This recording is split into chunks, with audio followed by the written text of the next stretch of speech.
Hello, this is Steve with the Free Bullion Investment Guide. Today is January 26th. I'm doing a review and outlook for gold. This is gold's daily chart. In my gold charts, I have had this rising expanding wedge looming over gold for at least a month now. The rising expanding wedge is a negative pattern, so gold is expected to fall below this bottom trend line sometime in the future. However, right now it seems to be just moving sideways, then sometimes it falls or moves sideways and then it pops up.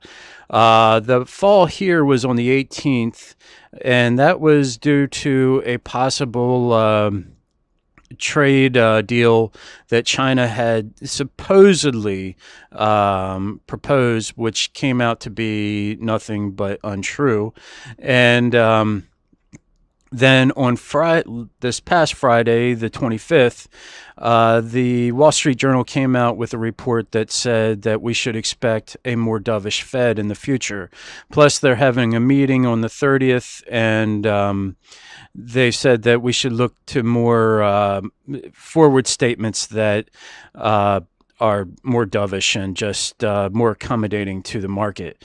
So because of that, the market loved it, and so did gold and silver traders. The lack of interest rate hikes makes them happy. So it made gold shoot up through the $1,300 resistance level. Now, if it can stay above the $1,300 resistance level, this will be a support level for gold, 1300. However, if it falls below, then 1305 will become the resistance level. 1300 has been broken as a resistance level. But time will tell, and we will see. I expect to see the price of gold to move sideways until Wednesday, when the FOMC releases their statement. And I believe Jerome Powell will also have a press conference after this FOMC meeting. So we'll see what he has to say. I don't doubt that traders will be hanging on his every word. But we can basically expect gold to be moving sideways until after the Fed releases their statement and after the conference. So, and then it's anyone's guess as to what gold will do. I would expect it, if it's a dovish outlook, then I would expect gold to move higher.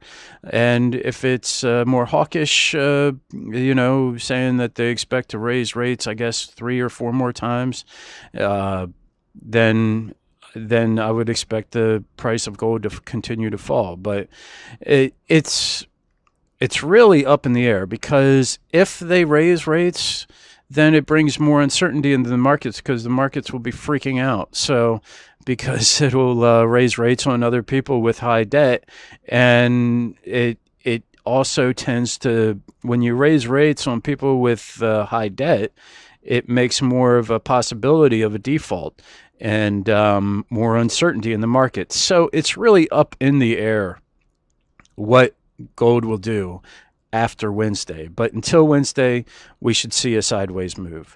So anyways, after the $1,300 level, 1325 now stands at resistance.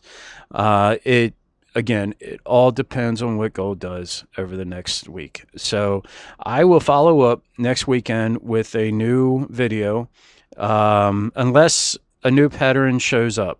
But right now, I don't see one happening, or unless this rising expanding wedge gets broken. So until that time, I would look to the 1280 level for support for gold, and the 1305 level, 1325 level, 1305 or 1325. It matters what gold does as resistance, but 1280 will definitely be a support level for gold. So until next time, I thank you for yours. Have a good day. Take care, and God bless.